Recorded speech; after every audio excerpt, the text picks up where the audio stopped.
たあなた。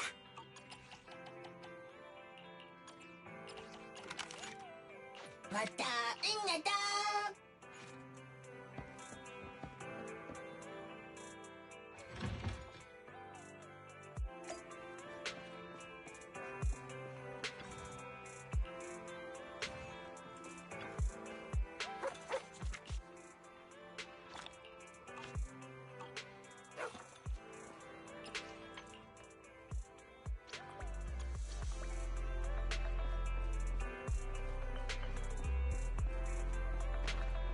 やる気の出ない午後ですね。カフェインが必要ですか？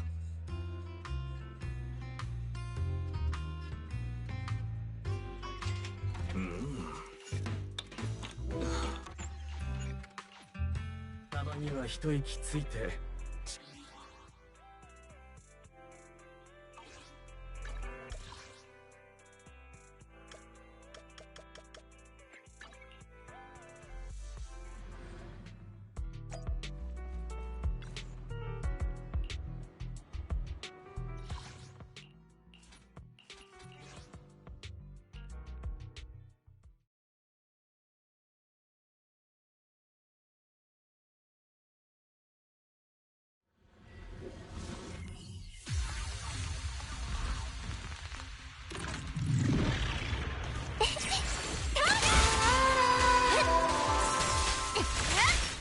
この気を逃さず。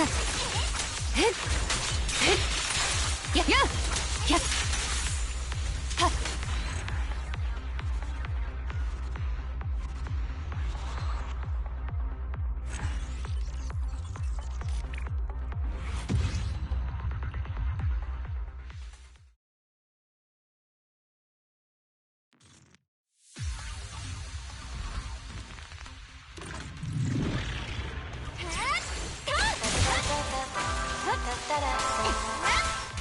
この気を逃さず。刀は抜いたままでいる。やっ終わりだ。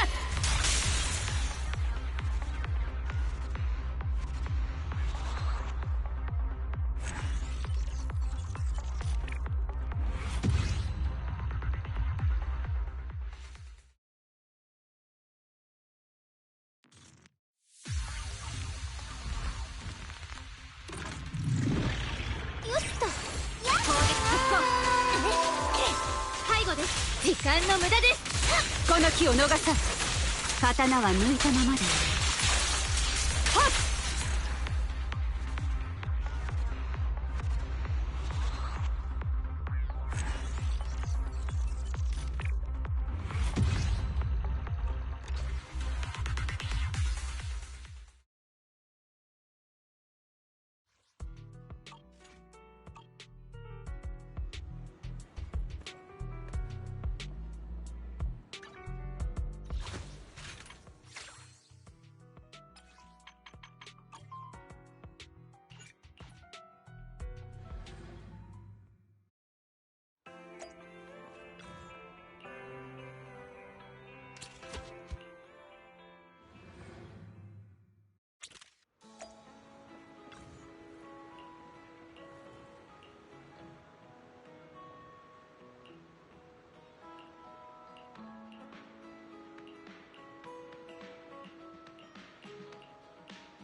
Oh, wait a minute. I forgot. I wanted to change the buff that I had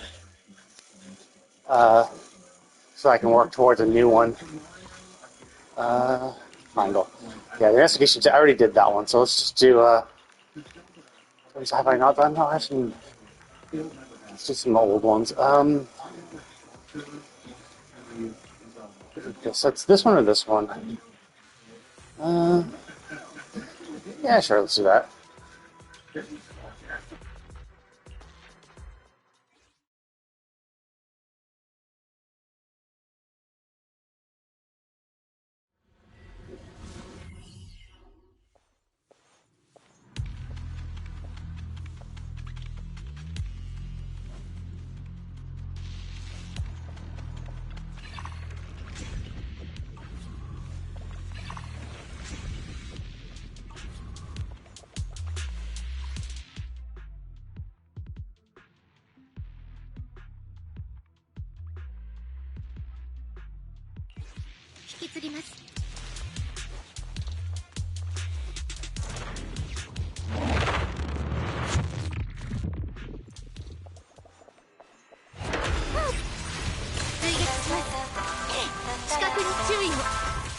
受けて立つ。はっはっ、終わりだ。だへっへっださはっやや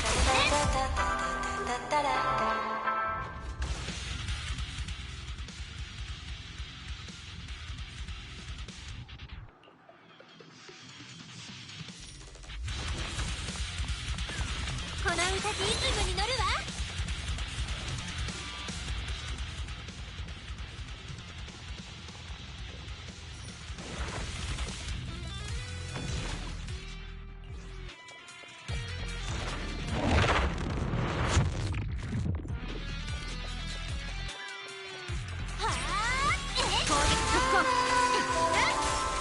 見切った。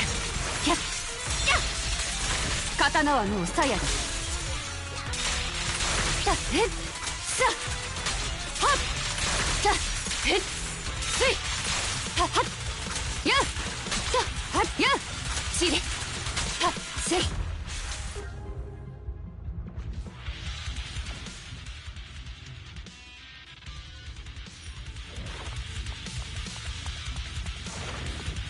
了解。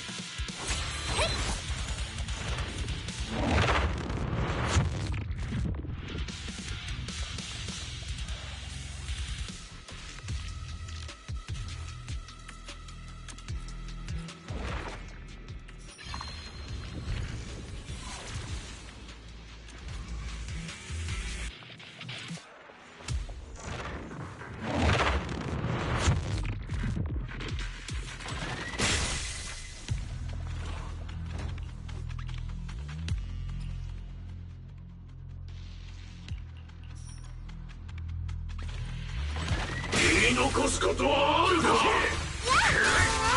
ロッカに肌なした報いよ。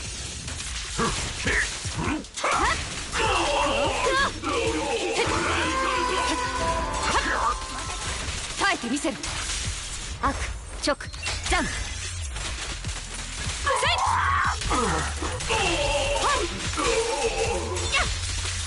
刀はもう鞘だ。この気を逃さん。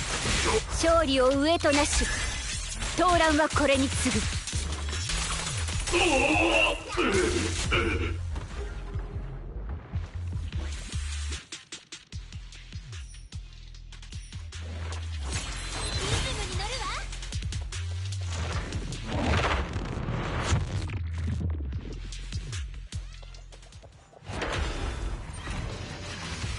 共に奇跡を奏でましょう。ドローでしたね。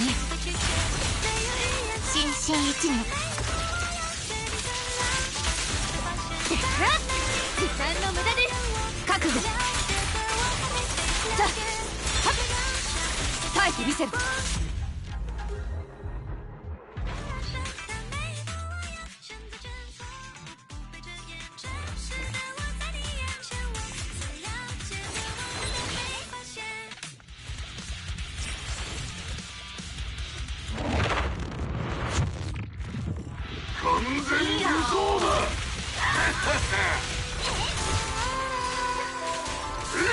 そろそろ怒りますよ。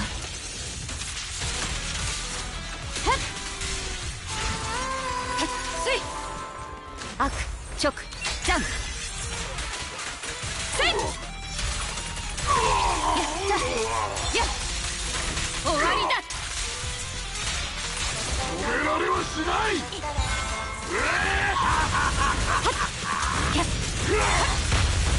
耐えてみせる。この刀に誓おう。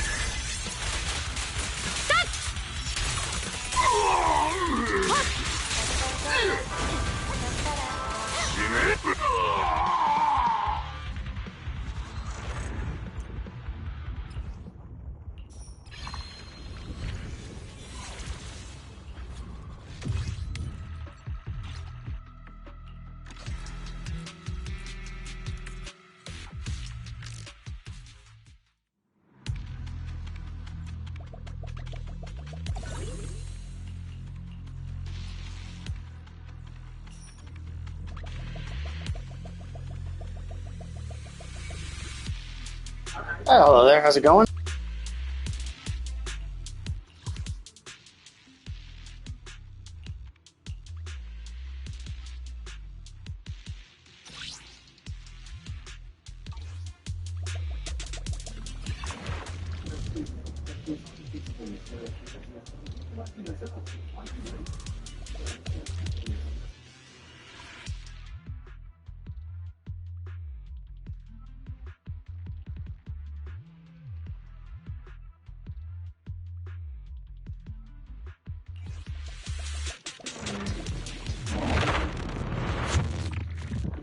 Yeah, let's go up the left side. I'll stay left.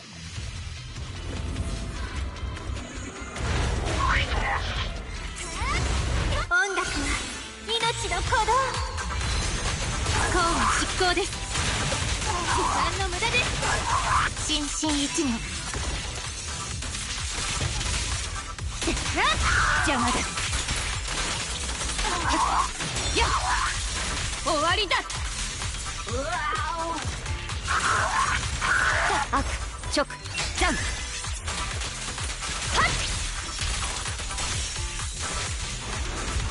プロッカーにあだなした報いよ。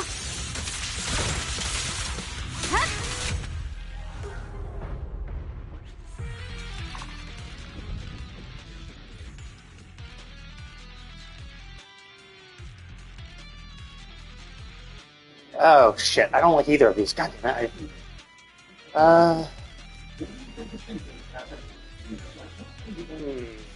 This is kind of sucky because it constantly loses HP. So I guess I'll do this one because it doesn't fuck me over constantly.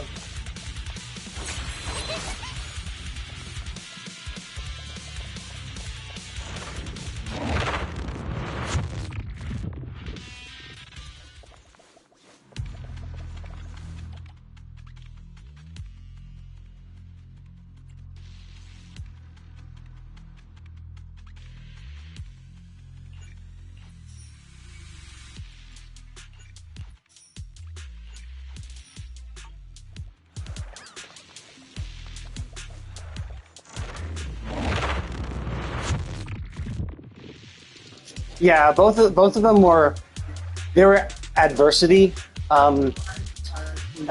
quote unquote buffs, but basically the adversity type is the kind of thing where we're gonna take away your HP so you do more damage. So the one on the left was you do more damage, but everything you do, but you're constantly losing HP over time. And the other one was for every bit of HP you lose, you get a buff. So the one on the left was like, yes, we're going to constantly fuck you over, but in the process of fucking you over with your HP, you get a big damage buff. Whereas the one on the right is saying if you lose HP, for whatever reason, either through other adversity debuffs, through other adversity buffs, if you lose HP, we're going to give you a damage bonus. So the one on the left is actually, like this one.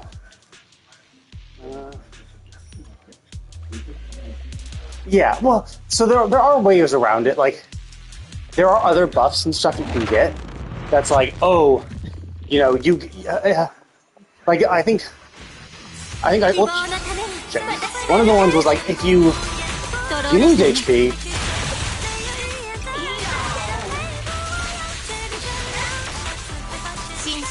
there are other ones that were like, oh, if you lose HP, if your HP gets to a certain threshold, we give you a free shield. So it's like, oh, okay, cool, free shield.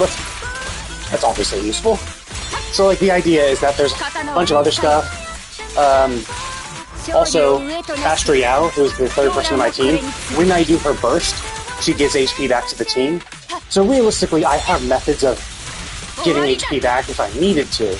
But just the fact that I have to constantly kind of worry and manage that is tough. Because you never know when it's like, shit, when will I need HP?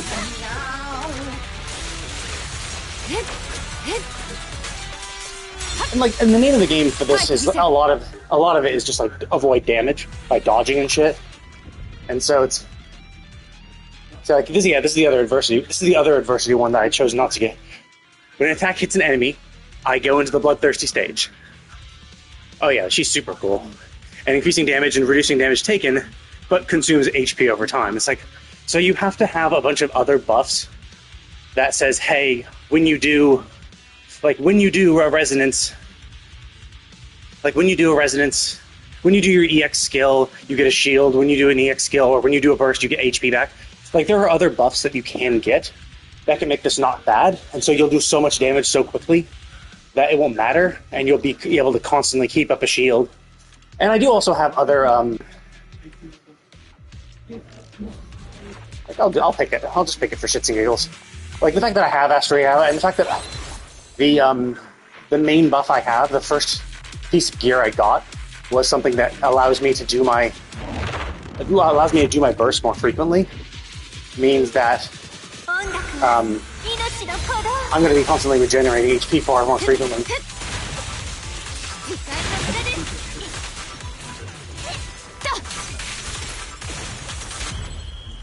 Oh shit, that's it? Okay, cool.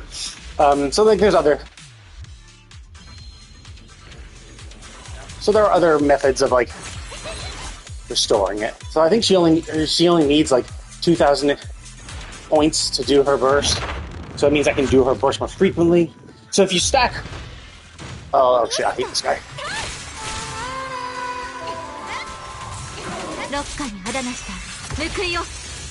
He's a pain in the ass.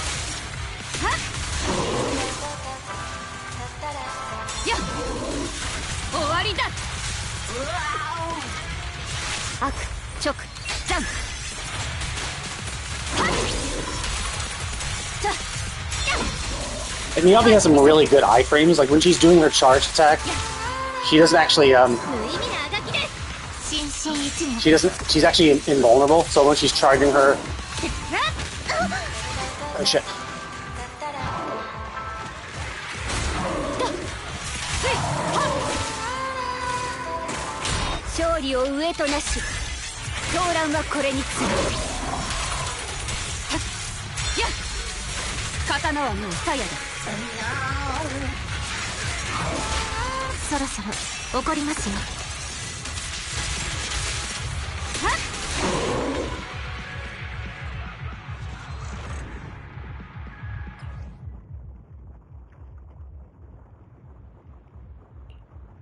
So I could look for like stuff that like increases. You know, unfortunately, all of this stuff is not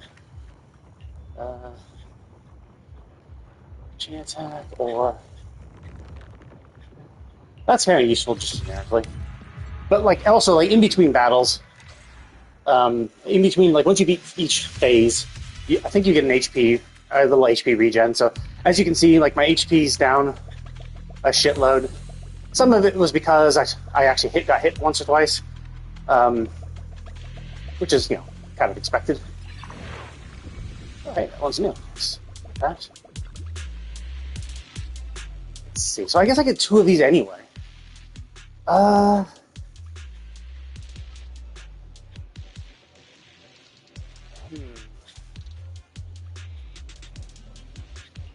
it. Let's just let's change it up a little bit. Okay, so I guess I'll just do the right one. Yeah, like that was the boss. That was the end phase boss, and he's pretty tanky. So let's go this way.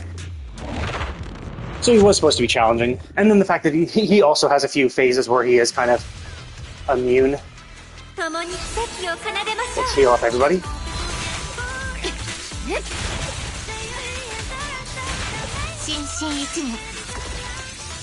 Yeah, this is basically the Zenless Zone Zero version of Simulated Universe.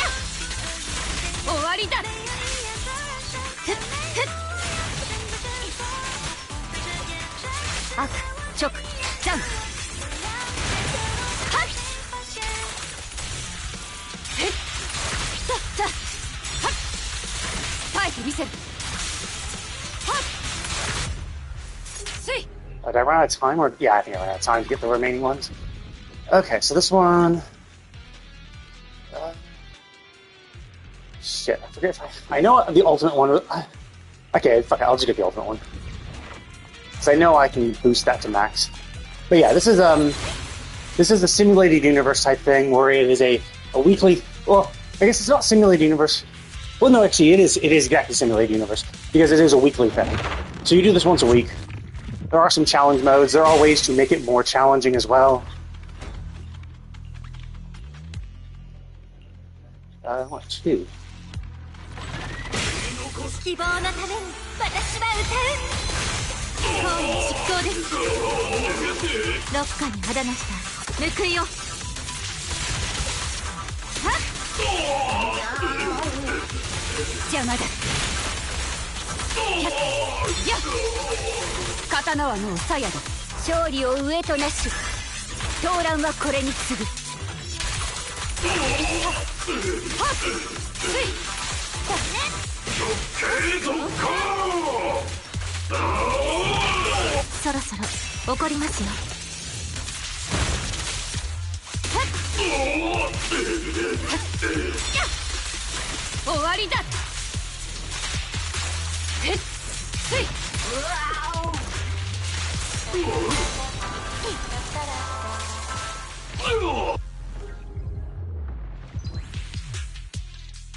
Yeah, so I got best buff. So now, like, I get a.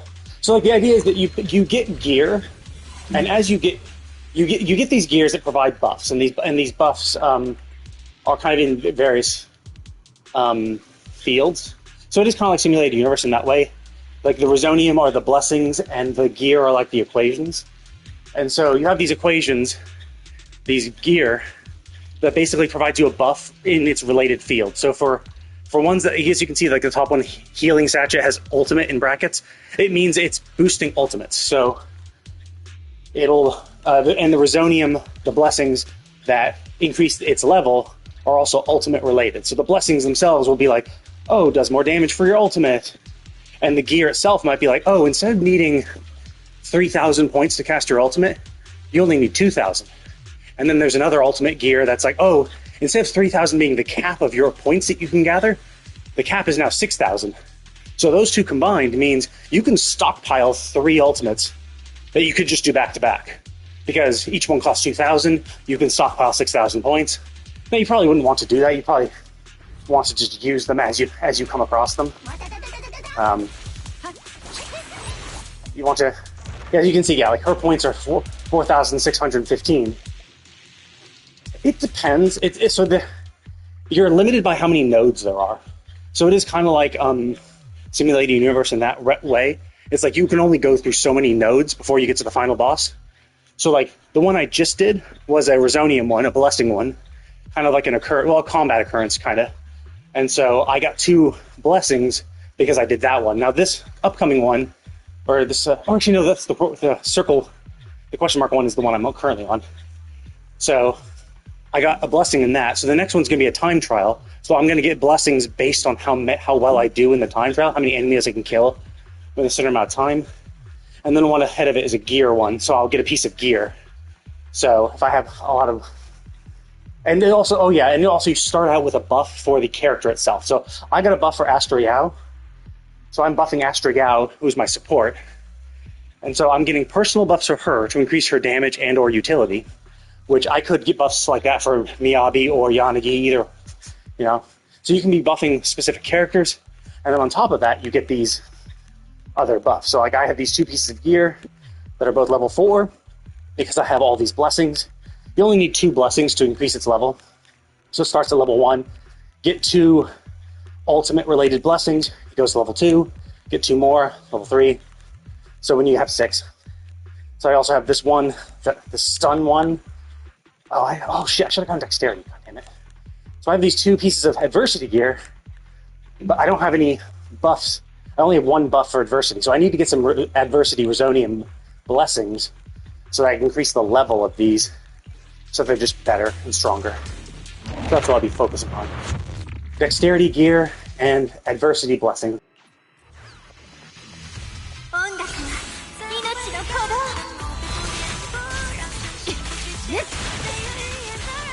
心身一如 Yeah, so, and it's much more, it's pretty fast paced too. So like, oh wait, that was it? Oh, I see, yeah. Okay. Oh wait. Is that it? Did that fail?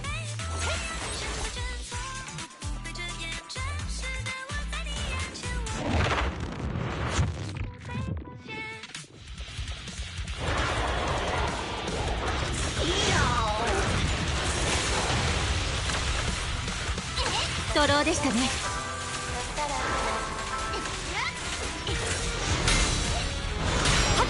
悪直ジャンプせい耐えてみせるロッカにあだなした報いを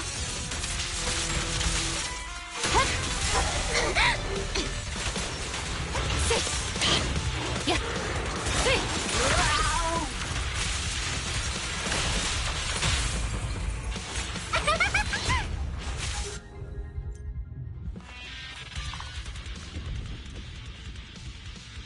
Oh my god, that is absolute crap. I needed a dexterity gear, but both of them happen to be stun types, which I don't have buffs for. Yeah, that's a shame. I wanted dexterity gear because I had dexterity blessings, but they didn't give me that. Both of them had to be stun, which I had no blessings on. Which kind of sucks.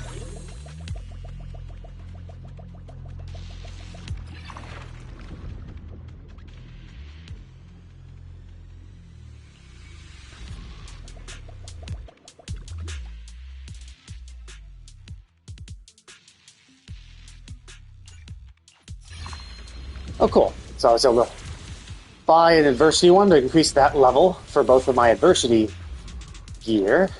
Buy this one for the stun gear I got.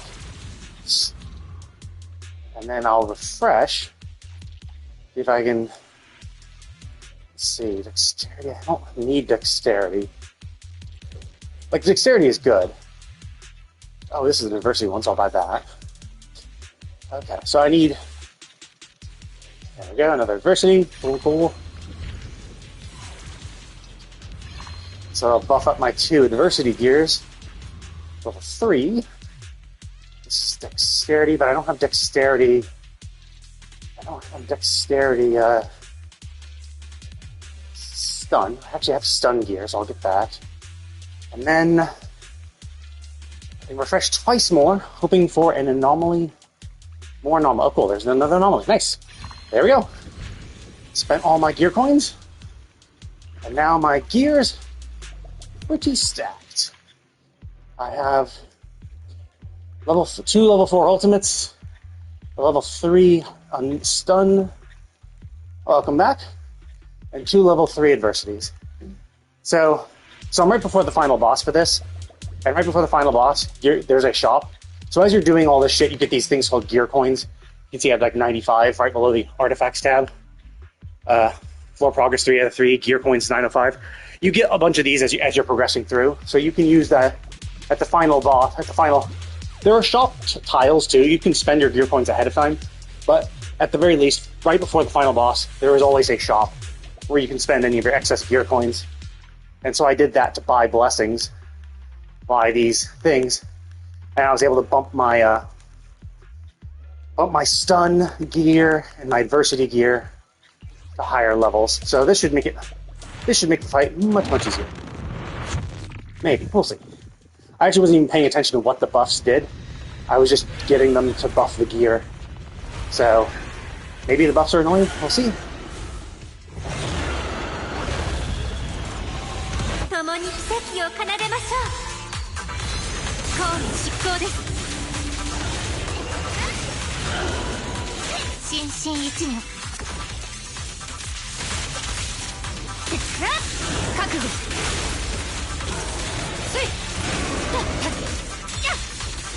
終わりだ。この刀に誓おう。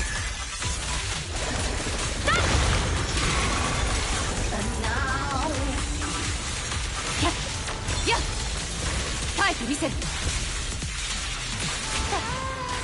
六下に肌なした報いを。はっ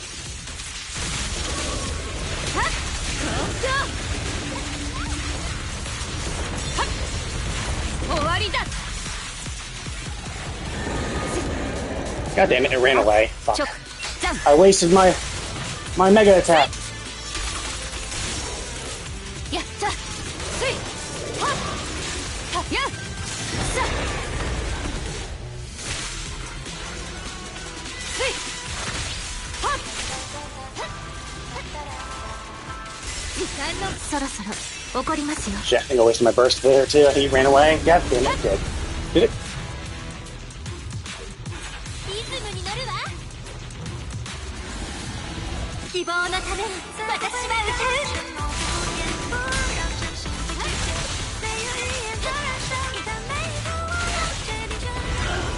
う。 And there we go. All dead.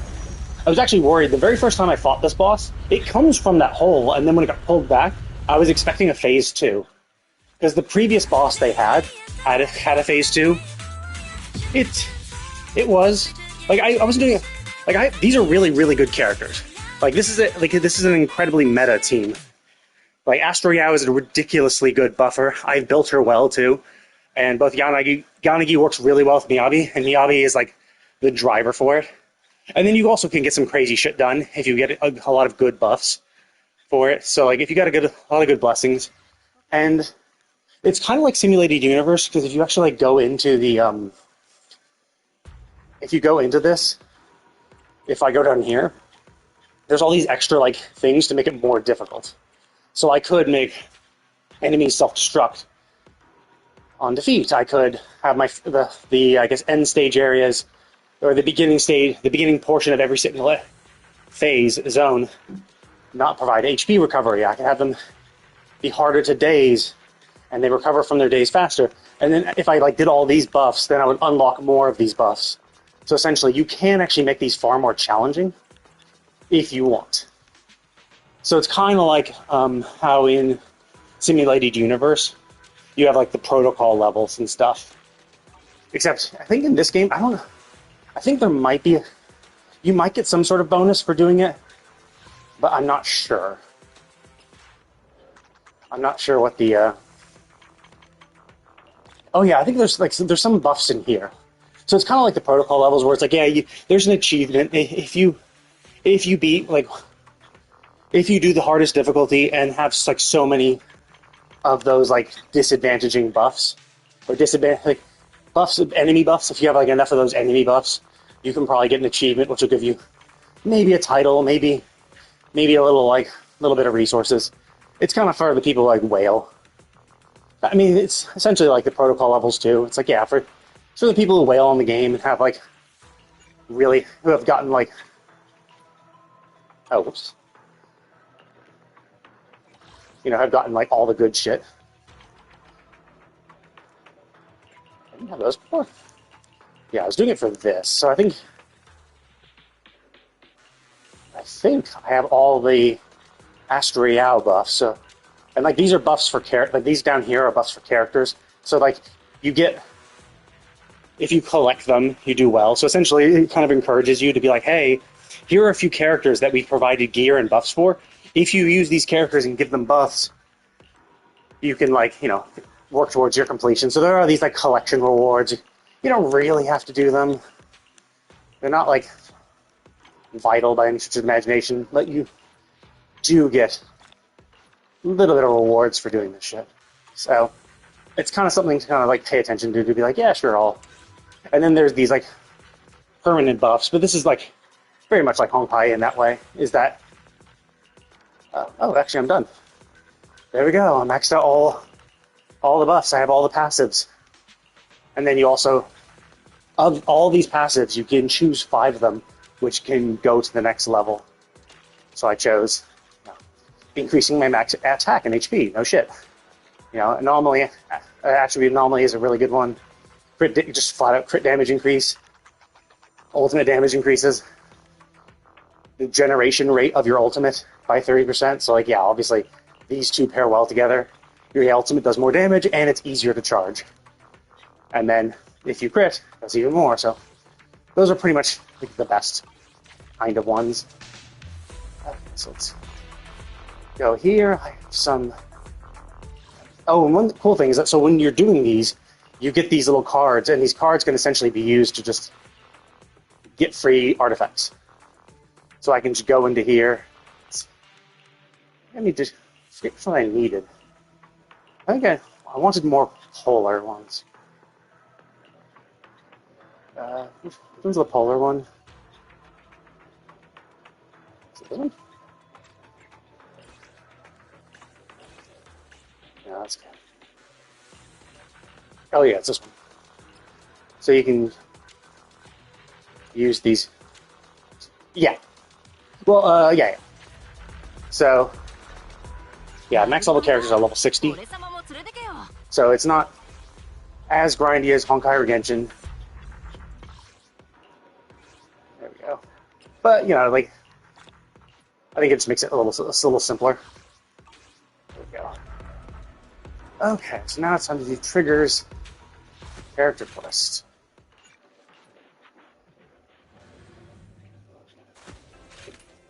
So yeah, there's a lot of there's some strategy. Like early game was kind of rough, but now there are some really good characters now. Really good characters both offensively and support wise. Like Astro Yao is like one of the best supports in the game because of how like ridiculously useful she is. She's one of the few characters that just gives flat out healing. Most other characters don't have healing at all. I think there's like 1 or 2 that might get some passive healing, and some of them do provide shields. But like, the name of the game is to like dodge everything and do these parries, so you avoid taking damage to begin with. So healing was never super needed or never super required. But the fact that she does it, in addition to being just so very, very strong, because she provides like a huge attack buff. And she doesn't even have to be on field. Like, you start with her on field, you press her skill, and then you swap to, and then it automatically lets you swap to another character. And then what she can do is allow you to swap between characters with a little extra, with some extra buffs. So like normally, if you just do a swap between characters, you don't get anything for it. It's like, okay, you just went from this character to this character. But in certain special circumstances, like if you do a dodge or if you're doing a parry, it does a swap with some extra damage, but she just allows you to swap between characters as long as she has energy to do extra damage much more frequently. So it allows you to bounce back and forth between characters very well. So that's why she works really well with Yanagi and Miyabi, because Miyabi is very strong in and of herself, and then Yanagi does disorders, and for every disorder that happens, Miyabi gets a little tick on her super EI Jutsu attack. So, and her burst also that gives you two free disorders. So she only needs 6 to do her mega attack. And so her burst gives 2. Using her EX special gives another 2.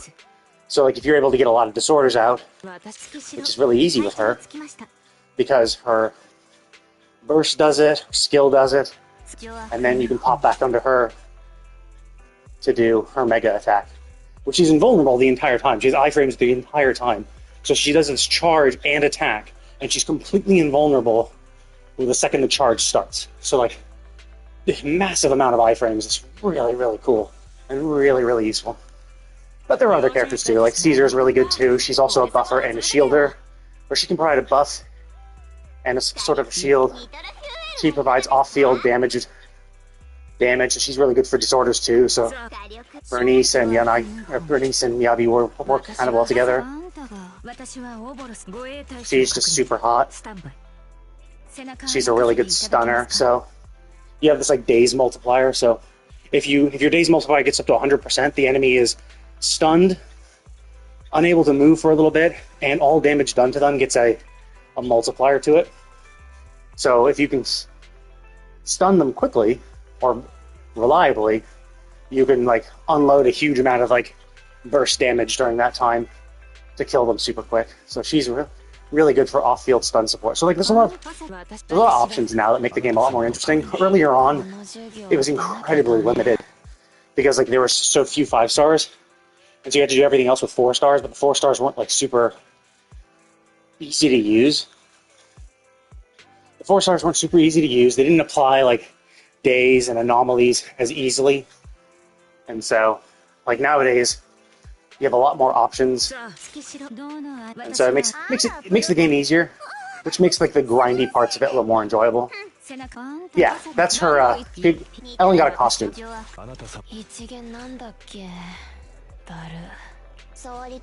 That's her normal one. It's a normal maid outfit, but you can see her on the when you see her on the streets. She's oftentimes wearing her schoolgirl outfit when she's hanging out with her friends. So you'll often see her hanging out on the streets. Let's see if she's out on the streets at the moment. Seems like not. So it's kind of hit and miss. Sometimes she'll be in her schoolgirl outfit hanging out with her friends. Other times she won't be. She's not out there. There in the evening, maybe?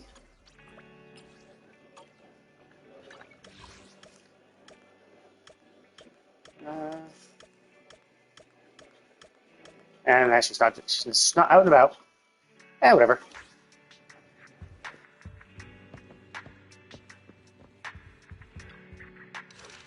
But yeah, so this... Yeah.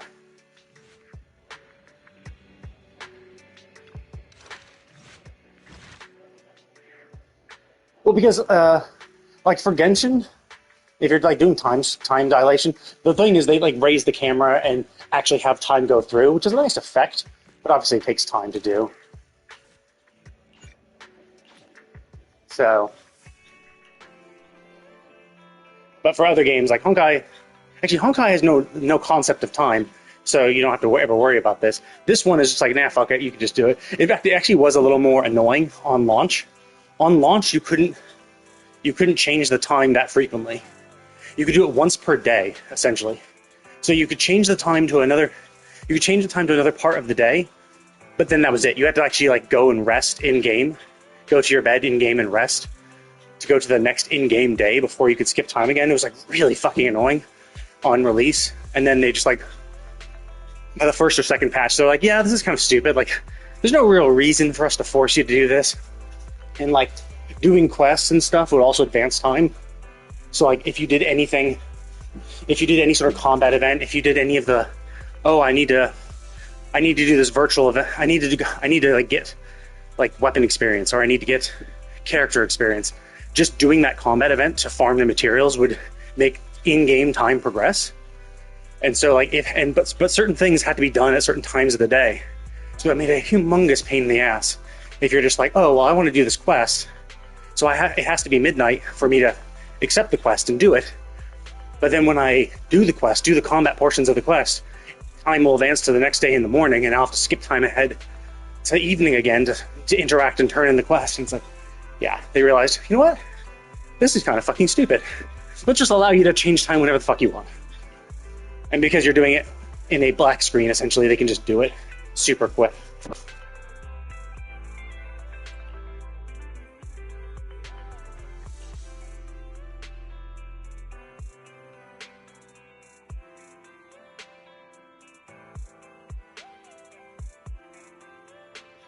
So the game is fun, but Generally, I would say the story is not as good as I think it's not even as good as Genshin. I think, like in terms of in terms of MiHoYo, my favorite story is Honkai Star Rail, then Genshin, then this game. Like this game has some interesting bits, and this most recent patch had a really interesting story. But like, all in all, there are some elements to it where I'm just like, it doesn't really make sense for these characters to act like this. It's kind of weird. It's just kind of driving the plot forward, and it's just not as compelling or interesting. And some elements of the actual quest progression are kind of boring, and it's like they tried to force it to fit into this kind of mold. And like, even if you're doing like main story quests, you're going into like a bunch of combat zones and fighting a lot, and where it's like, you know, like there's so much fighting. Like this game revolves around its combat, but like sometimes it'd be nice if there was just like a main story quest where you just didn't have to. Like there's tons of times in Genshin where it's like, yeah, you don't really need to fight, you know? Like, sure, you might, like, there might be a quest involving going to a location, and as exploring that location, you might have to do combat to kill the enemies around you. But realistically, you could also just run away from them and not fight them all. But, you know, it's because the enemies are around treasure chests, so you kill them. But combat's not, like, required. If you just wanted to do the quest for a lot of areas, you could just focus on the quest, ignore all combat, and sometimes the quest just wouldn't involve combat at all. It's just like, nope, you just go through the story, and that's it. So, in this game, it's like, there are no quests like that. All the quests like involve combat overall. Now, technically, this is Trigger's character quest. Most character quests are segmented into 3 parts. The first part of most character quests are like a non-combat, so it's purely just story, setting up the thing, but the other 2 involve combat. So you could say, well, the first part doesn't involve combat, but yeah, but like the character quest as a whole does. So that can kind of be annoying, because sometimes you just kind of want to relax and enjoy the story, and then it's like, nope, you have to do combat now. And especially when you're like first starting and you don't have like good characters and stuff, combat can be a little tedious. Now, once you have some good characters, have a good party, like my Astra, Yanagi, and Miyabi team works against anybody. Like there is the concept of elemental resistances and weaknesses. So like there are some enemies that will resist lightning and ice. Usually not together. Usually it's one or the other. So like, yeah. So like that's what's good about the 2 of them together, is that if they're resistant to ice, then Yanagi will just do slightly more damage. If they're resistant to lightning, then Miyabi will. But they're both pretty good at doing damage and playing off each other. So that's why they're pretty much good in all content, because they can just like brute force their way through. But when you're first starting, you don't have all this. Well, when I first started, I was playing at 1.0, so like we honestly didn't have that shit. So we just had the base characters, the standard characters, and Ellen was on the first banner. And Ellen's really cool and fun to play, but she's kind of weird to use. Like the idea is that like for the most part you have a goblet kind of like thing, like Genshin. You have a goblet that where you can do your elemental damage. And so for most characters, it's like, oh, okay, it's Miyabi, it's Yanagi. They want, you know, electric and ice damage goblets to boost their damage, because most of their damage is that. Whereas Ellen, you think, oh, she's ice, so you want to do an ice goblet. Sure. And her burst is ice, and her skill is ice, so you definitely do want to do it, but her normal attacks only do cryo damage or ice damage when you have these little marks. And you get the marks by doing a charged normal attack or doing her skill, I think. And then for the next certain number of attacks, you'll use a mark to imbue your normal attack with ice. But that's the kind of annoying thing, is it's kind of annoying to get those marks. So a lot of times you're doing normal attacks with just normal damage, and the DPS feels a little low. And it seems like in this game, overall, despite Ellen being the attacker type, it seems like the attacker type is just kind of like the weakest type in the game, weirdly enough. And like the anomaly mastery types are like where the true powerhouses of the game are. Like, because that's what Miyabi and Yanagi both are. They're both anomaly types. They're both about status effects. And Bernice, another anomaly. Good anomaly support. Jane Doe, also a really powerful physical anomaly type. So like all the strongest characters in the game are anomaly. And weirdly enough, every attacker they introduce into the game feels like shit by comparison. They just introduced like Silver Soldier Ambi, and she's an attacker type, and they introduced all these like other buffs and stuff for her, and it's like, even still, she feels more annoying to use, and it feels like her damage output is less than just Yanagi and Miyabi. But but both Yanagi and Miyabi have to like pair well together, whereas Silver Soldier is like the main DPS, so you're using like support types and to buff her a lot. So you're using stun and support to boost her damage, her personal damage. So she's doing everything. So I think she probably does individually more damage than Miyabi or Yanagi, but she doesn't have a person who pairs super well with her that also does shitloads of damage. Until Trigger came around. Trigger might take her to a new level. The Trigger is more to add additional stun than to actually do personal damage herself. Although it still does personal damage, so it's like, still useful.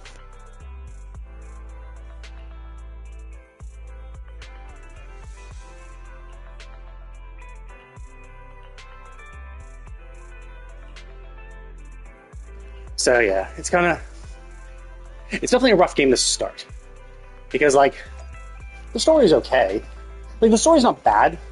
It's just, I don't know, like it's, after playing Genshin and Honkai, like Genshin obviously has gotten to this, Genshin has been like a slow build, kind of. Like, the story's just been getting progressively better, bit by bit. Like, every new zone has gotten like better and more cool and more awesome, and we're learning more about the universe, and it's gotten more spectacular.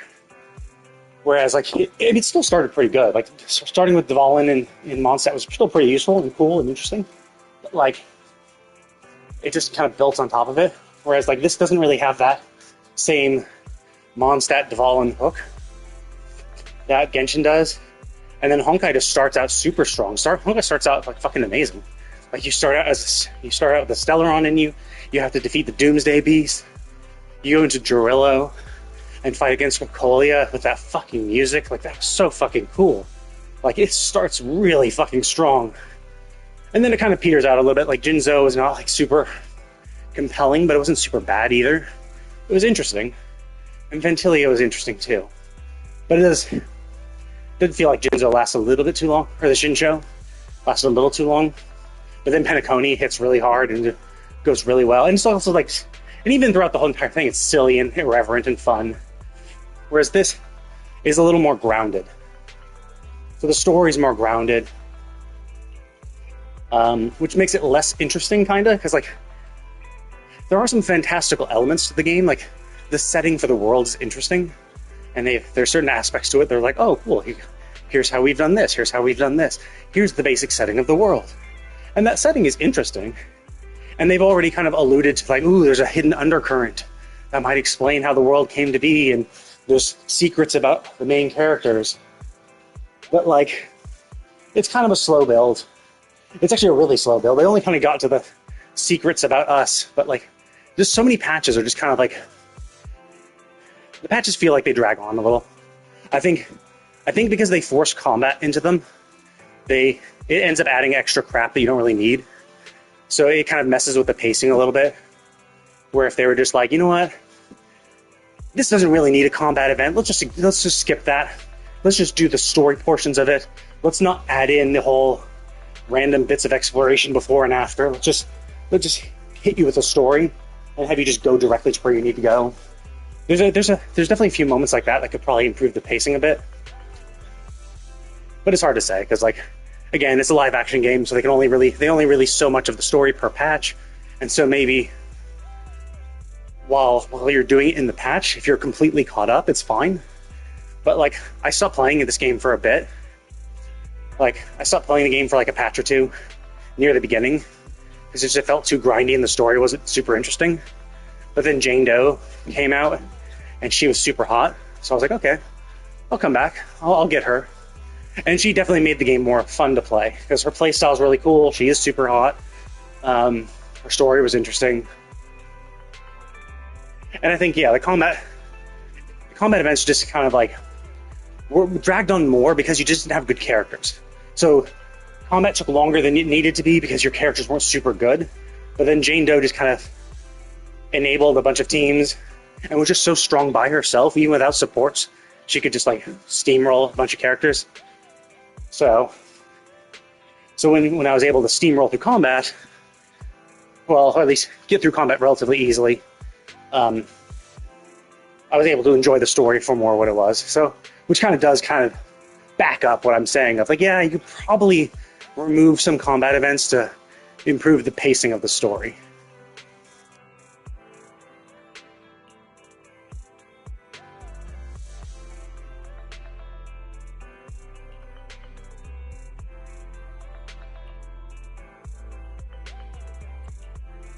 Oh, I see. This is a time skip. We've gone back in time. This must be from when I wasn't paying attention. This must be from before the game started. So when these two are first becoming proxies for the first time, because this is the information broker we've interacted with in the story. So I guess I wasn't paying attention to the beginning part. Okay, so this is how I guess we met this dude and got us our first commissions after we've just opened the store. 俺たちの記念すべき初仕事だが、なんとこんなこと言ったらあれだけどさ、プロ棋士の仕事って言ったら Oh, but one thing this game does really, really well is the animations are really good. So like, if you look at like the facial animations and like the body animations, they are far more expressive. Like Genshin ones are kind of wooden. Genshin ones are kind of rigid. Their skeleton only has a certain range of motion. Honkai Star Rail is even more so, because like for Honkai Star Rail, you don't do any sort of exploration or anything like that. So it's just like, yeah, you just walk around. So all you need is just them walking on the field, running on the field, and then just doing their animations, and that's all the skeleton needs to do. And so the facial structure isn't super advanced. But for this game, because there's such a huge range of motion in their animations for combat, it means that their skeletons just generally are pretty flexible. And so they've done a lot of really interesting animations, and like the characters feel more expressive. And that's what I've always said this game has been really good at, which makes me really hopeful for the next game MiHoYo does, because I'm hoping what MiHoYo will do next is have the skeletons of these characters, so essentially kind of like another Genshin game, maybe another open world exploration perhaps, but with characters that are as expressive as the characters in this game.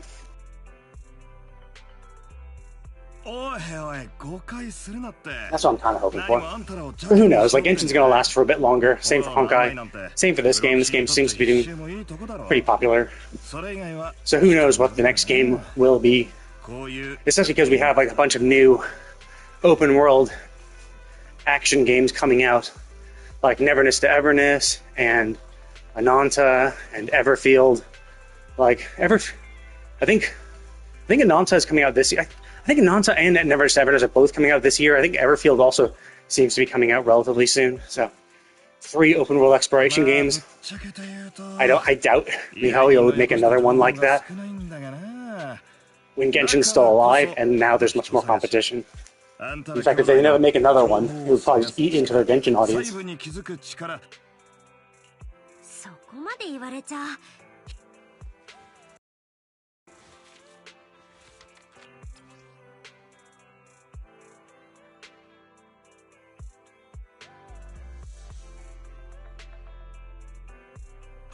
依頼人がよこした手がかりは写真が1枚だけか。手がかりとしては頼りない。それ以上のことは依頼人もわからないそうだ。それじゃ頼んだぞ2人。1枚の写真と楽譜だけで。お兄ちゃん。Oh yeah, I think character quests are okay. Some character quests are better than others. Like the one I just did, which is a super old one, so maybe that's why it wasn't as good, because it came out when the game came out, or within the first patch or two. that had to do with Coleta, and it was like, it was so dumb because like we have this guy who, like, we catch red-handed consorting with criminals, and he's just like, no, I'm gonna get away with it. Like, fuck you guys have nothing. I'm just like, everything I do turns to gold. Like nothing I do goes wrong, then shit goes wrong. It's like, well, fuck you guys. I'm out of here. You'll never catch me. This is just how the world works.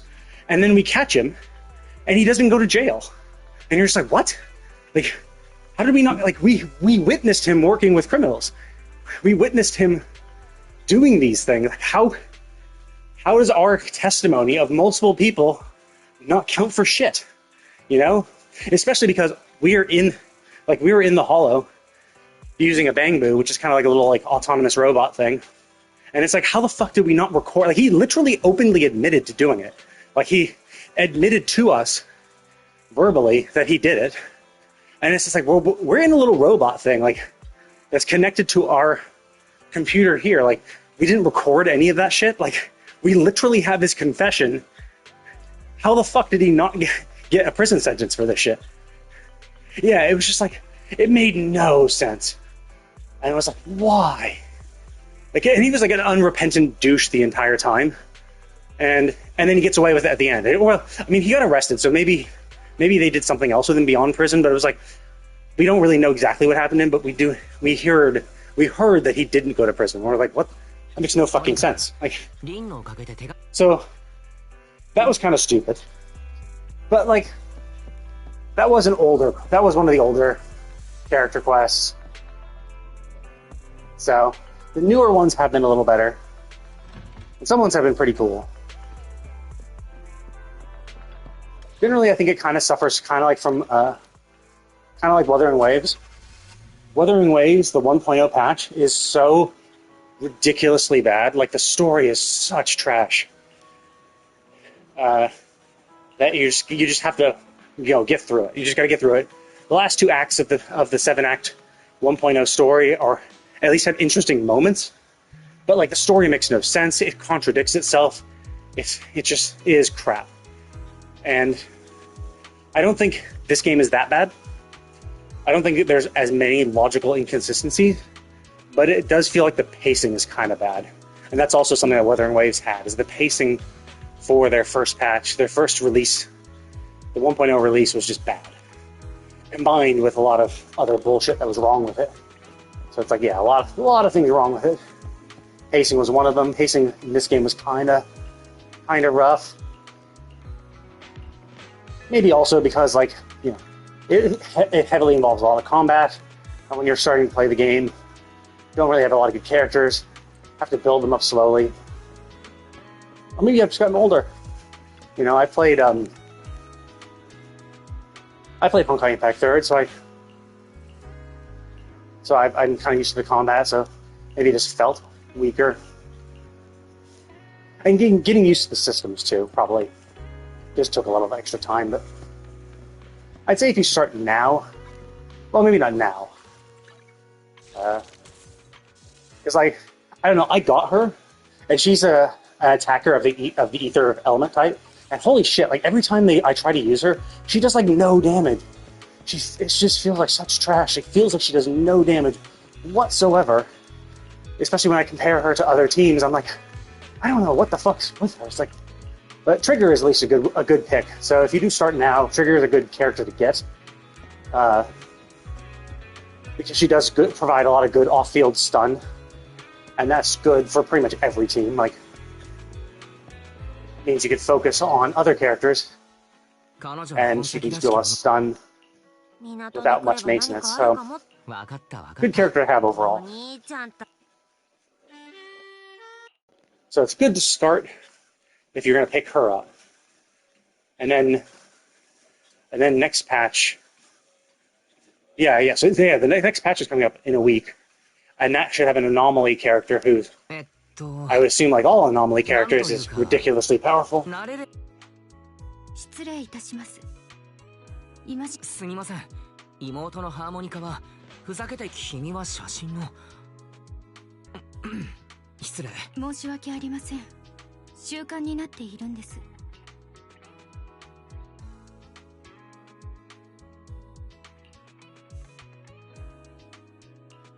んにちは。私たち実はプロ棋士なの。あの曲は依頼人が教えて。わかりました。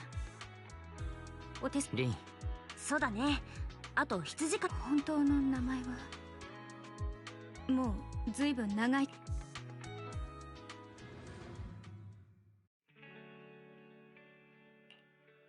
カロン、依頼の仲介をした情報屋に連絡した。依頼人を連れてきてくれ。ありがとうございます。私のことはお気になさらず。ところちょっと見てみるね。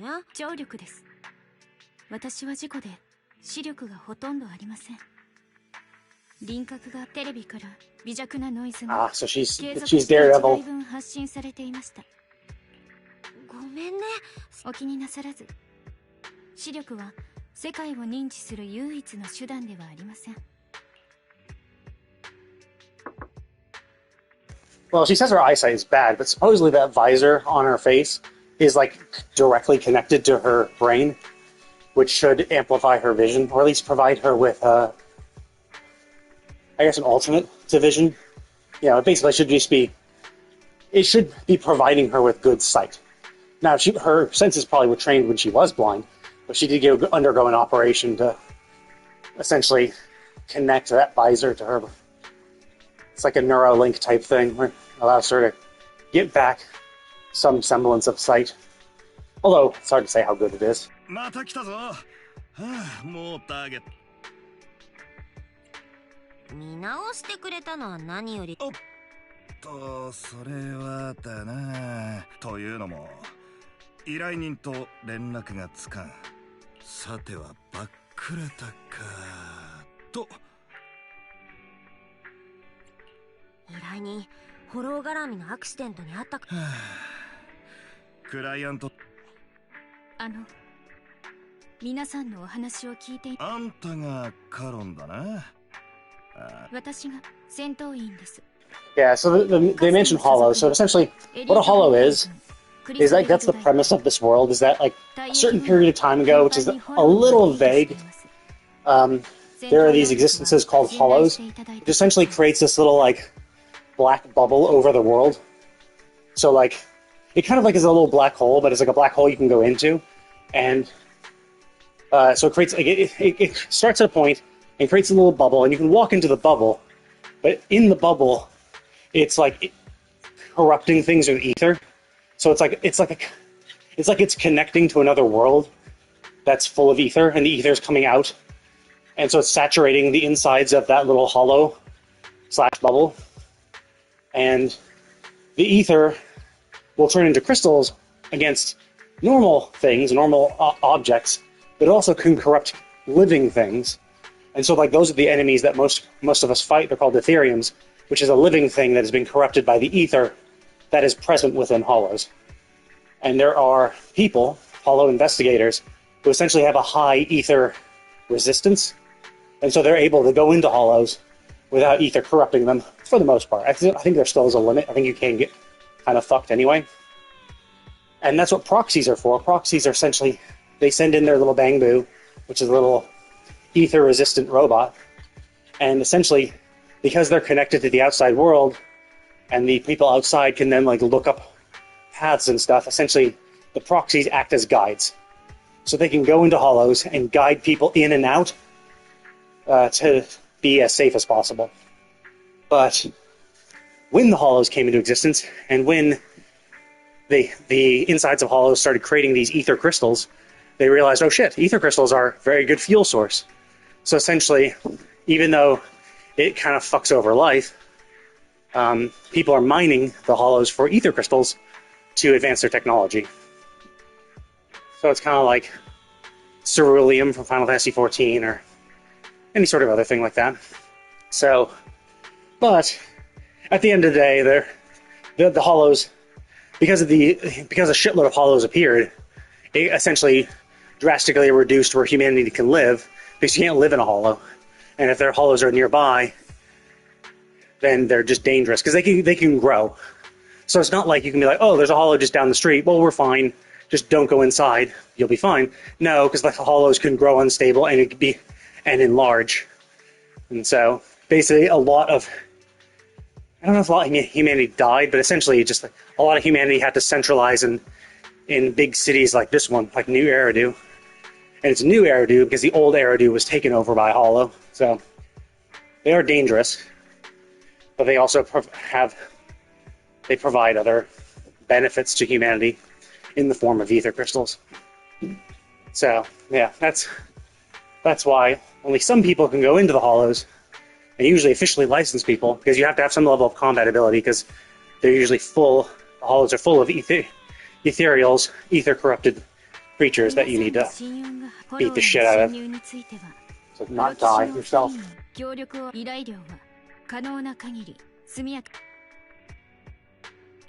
依頼人を早く見つけたいのはどうして？やっぱりなんてとにかくカロンがこの件。そうか。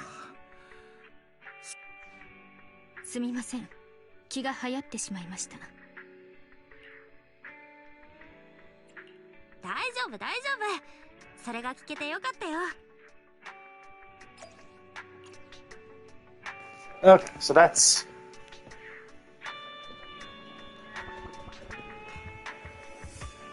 Oh, really? I thought there would be us going into the Hollow part until later. I just wanted to do the initial... Oh, wow. Oh, shit, it did have it. Yeah, so it said average enemy level 58. God damn it. That means there was going to be combat in this portion. For other events, already done this one. Or no, I already did this one too. Oh, but like for the video summary, as you can see, the video summary doesn't have a combat. Or actually, no, shit, this one doesn't either. So for like this one, begin agent story, as you can see, there's no level for it. It just says agent story, blah. So that means the first portion of his story does not have combat. So I already did this one. But the first part of her story does have combat because it says the average enemy level. So, whoops. For some reason, I thought all first parts of the agent stories had no combat, and it was purely just setting it up. But it seems like this one does. And I've been walking on my treadmill for a while, so I don't feel like going into combat right now because I'm not sure how long it's going to take. It shouldn't be too long. It should probably be a quick little in and out, but with maybe 1 or 2 combat events. But I'm tired. I've been walking for an hour and 20 minutes, so I'm going to go take a break.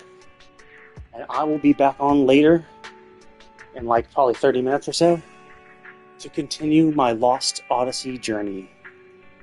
I just finished Disc 1. I mean, started Disc 2, so I will continue that. But yeah, thanks for hopping on by.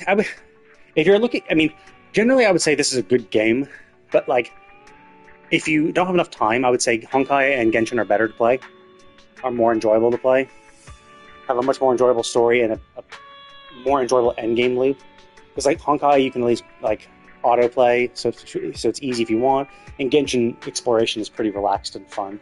Whereas this, it's like combat is far more kind of stressful because like the name of the game is dodging stuff. It's dodging and parrying, so you have to be really on the ball to make sure you're dodging. And so when you're missing your dodging, you're getting hit a lot. That feels like shit. It's not bad per se, but yeah, it's just not everyone likes it. But there are some, I mean, eventually, like, there are some characters that do, like, I think Miyabi and Yanagi not only are meta characters, like, they're so ridiculously powerful, but also I like their playstyle, and that kind of helps too. Like, I like Ellen as a character, but, like, her playstyle is not super fun, and the team members she works best with are not super fun to play either. Like, Ellen's best team member, I have Lycon and Sokaku, but, like, I don't really like how Sokaku plays, and I really don't like how Lycon plays. I don't really know how to play him well, and so that kind of fucks me over. Even though like they're the best teams for her, it's like yeah, Ellen's kind of fun to play, but like just because she doesn't have good team members to support her that jive well with how I like to play, how I play. Whereas Astra, Yanagi, and Miyabi, I like all of their playstyles super well. Although Astra's like press one button, get her off the field, and then that's her playstyle. So that's pretty easy. But like Jane too, like I really liked how Jane played. Her playstyle was fun to do, and I enjoyed it. So, anyway, I'm going to go ahead and call it. But thank you all for watching, and I will see you all next time.